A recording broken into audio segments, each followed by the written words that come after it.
And good afternoon. This is your friendly neighborhood Tironan, and today we're going to review the KI-43. This is an early review. This is an aircraft I very much look forward to seeing and getting, and it's a nice journey. I'm very glad to say. I can't say that about all aircraft, but this is a very nice one. This is a partial upgrade. Like I said, it's an early review. And this is an aircraft where you're going to want to upgrade it. And in large part, that's due to it being a Tier 7 fighter and Tier 7 being an extremely competitive tier to work in.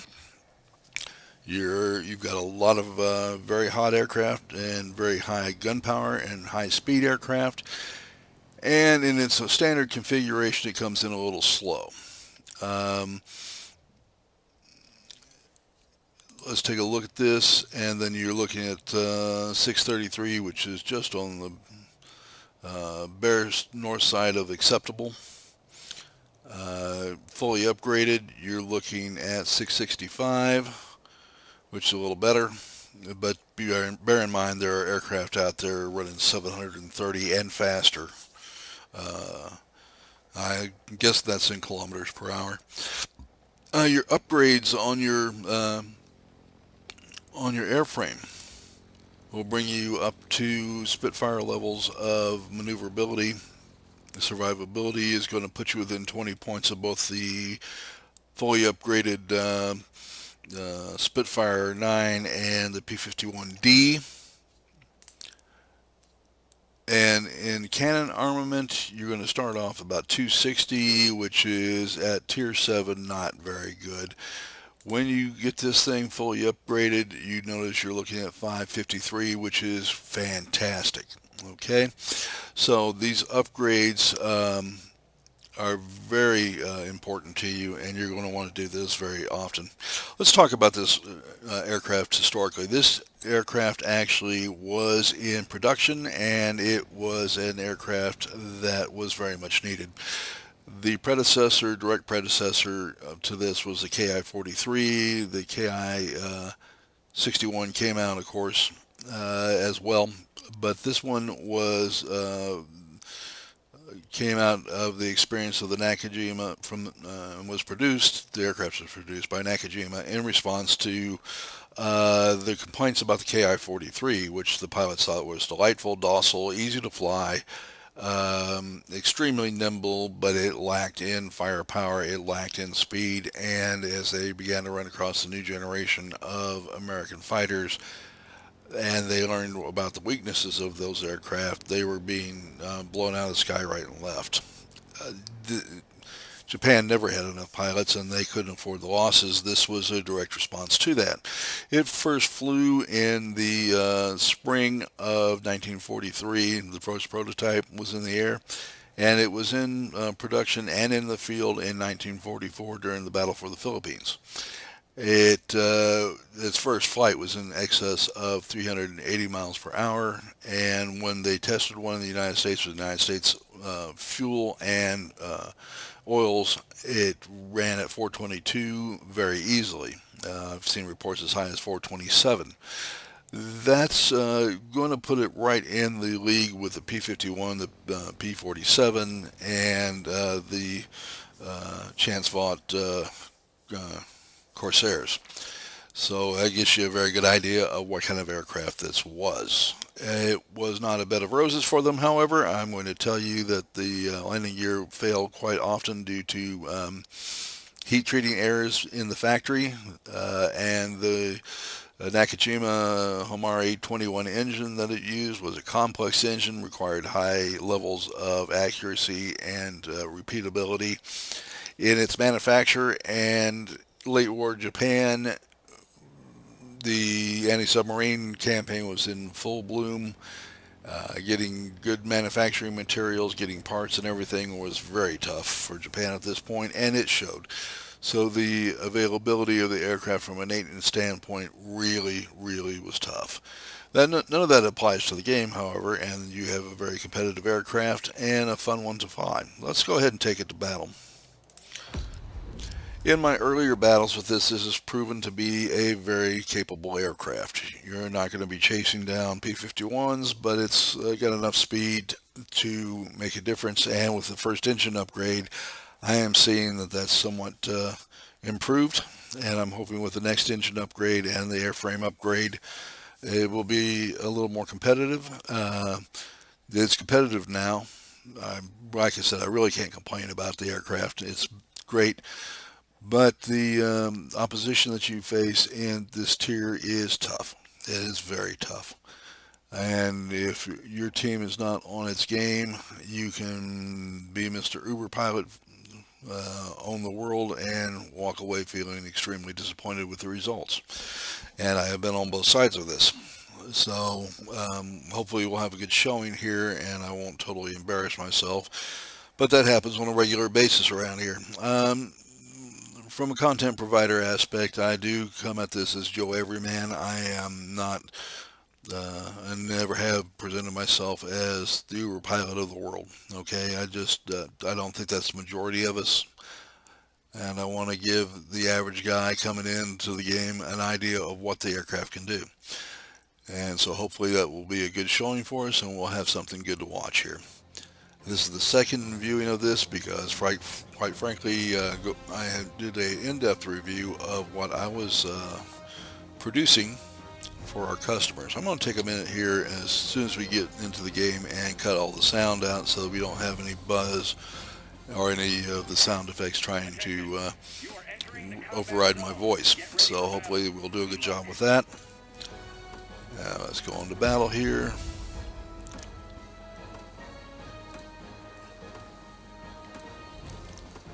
And we got our cinematics here, and I'm desperately waiting for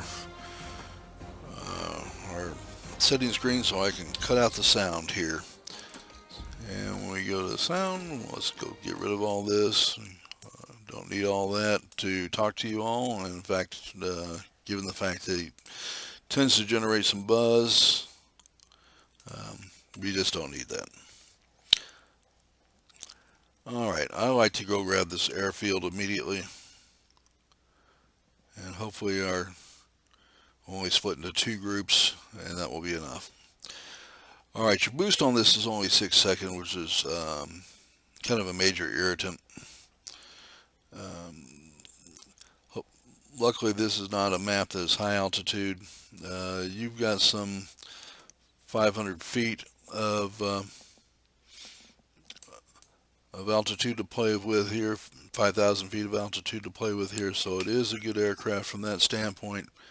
And this is a mixed tier 6-7 setup, if I don't miss my guess. Against these the standard aircraft here, it does not take long to tear them out of the sky. So we've got that done.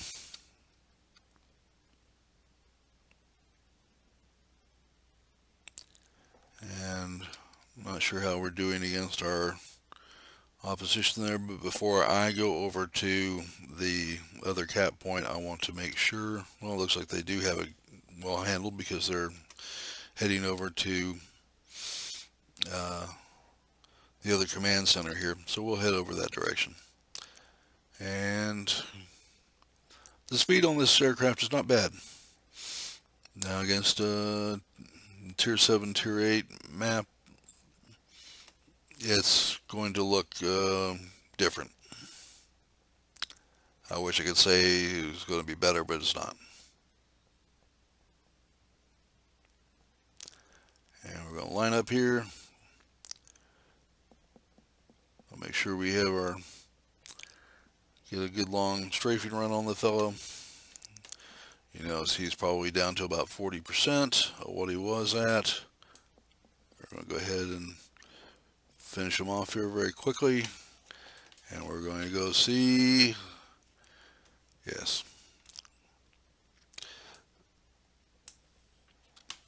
Again, the firepower on this is not bad.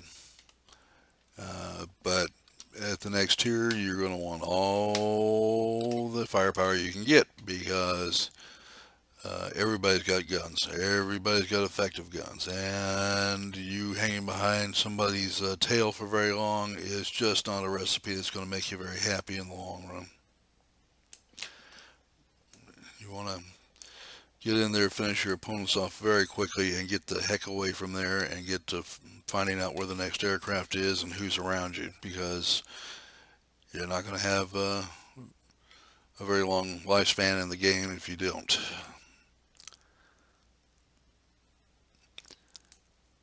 So I'm very much looking forward to what 553, and I just had one of our pilots collide with me and do a lot of damage. I love that, honestly.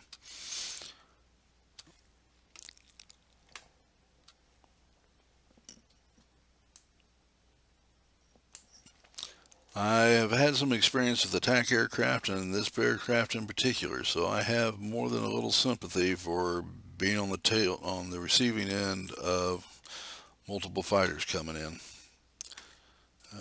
Not a lot of fun.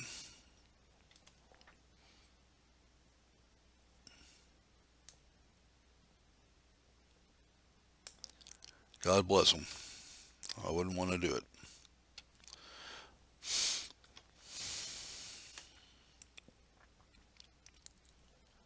All right, we need to go get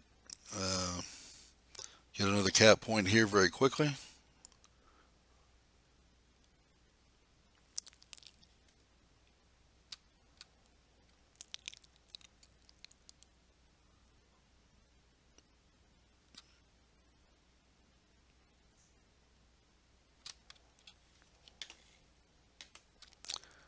And we have somebody else coming in on our base, and I don't want to do that, and there's nothing left here but air defense fighters, which we have seen are not all that competitive, and while they might slow the enemy up, I'm not counting on them actually defending the base. So I am going to um, go ahead and get a good long strafing run on this fellow.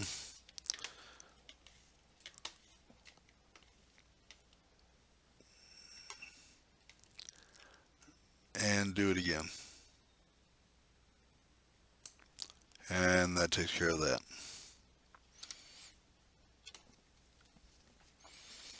Alright, we've destroyed 5 enemy aircraft. I'm down to 40% of my health pool, and we've got no way to regenerate, and we do not have enough caps, which is not making me a happy camper. And I'm looking for where I can add in here and be of some use to my team and help take a cap.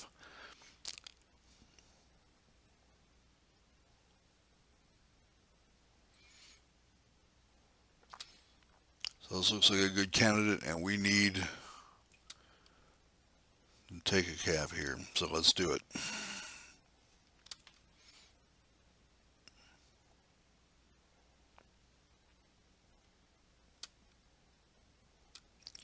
We have a couple of aircraft coming in.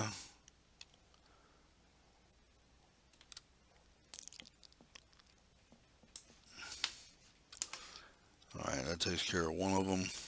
Let's see where the next one is.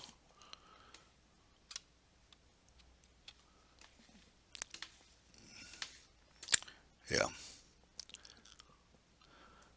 Alright. So we have a BF-109G coming in.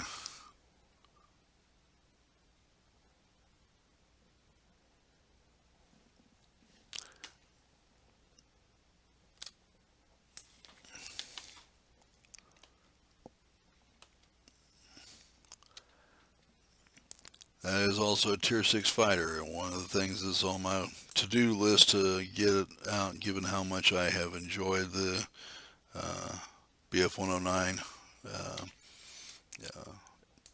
series of aircraft. I've gone through the Emile and the Frank, and Emile and Ferdinand. I had one of my customers tell me roundly it was a Ferdinand, and I was not showing proper respect. To me, it's always been Frankie, but okay.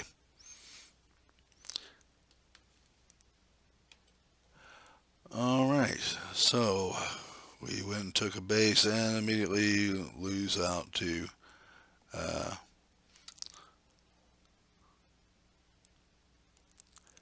lost our command center. And to make things even better, we're splitting our forces. Oh, lovely.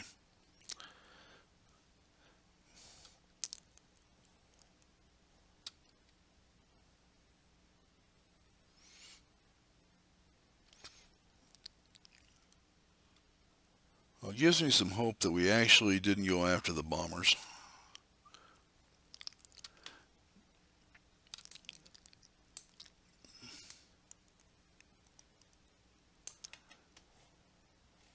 I swear by all that's holy, I actually was on a team that I'm going to say that somewhere around 60% of our fighters went in and immediately engaged the bombers. We were already behind in caps. We lost most of our aircraft to defending fighters because apparently we couldn't be bothered with actually defending ourselves.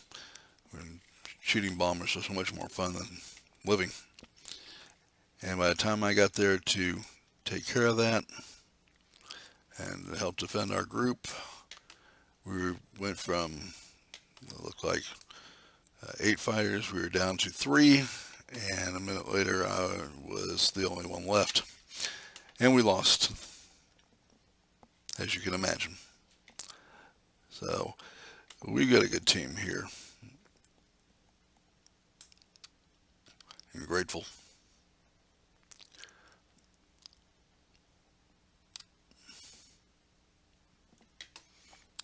That's Funk Wolf 190D, and we lost.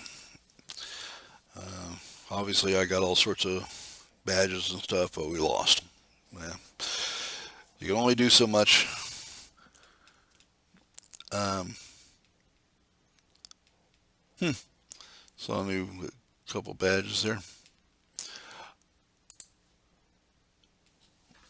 Let's go back to hangar. We'll see what we actually did. Well, I'm worried of all the accolades in the #1 position. I didn't feel like I did that well, not when my team lost, but you know, what do you do?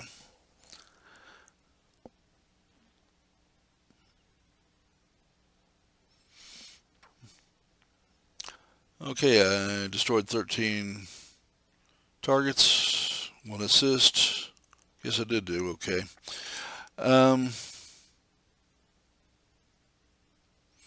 Made a good amount of silver, some good experience, got a couple tokens out of it. It's a good aircraft. I don't mind saying it's a good aircraft. I'm really looking forward to the next upgrade. I would, unfortunately, these upgrades are very expensive. Yeah, I guess I could upgrade that again, but this is the one, and this is the one I really want. And I still got another 7,000 points to go. Whether I go get the Nakajima HI 45-21, which is the actual production engine on it, by the way, which would bring you up to 665, or whether I want to hold off, that's something I'll decide later. But it is an extremely competitive aircraft, and when you finish the upgrades, it's going to slot in very well. You should have a lot of success with this aircraft. You watched me do my job pretty well here. I wish we would have won. We made some strategic decisions and cooperation mistakes, which is why we lost. But I hope I've demonstrated the aircraft as being well.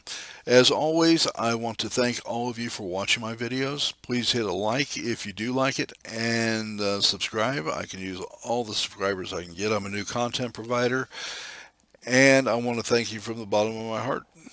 You have a great day today, and I'll see you soon.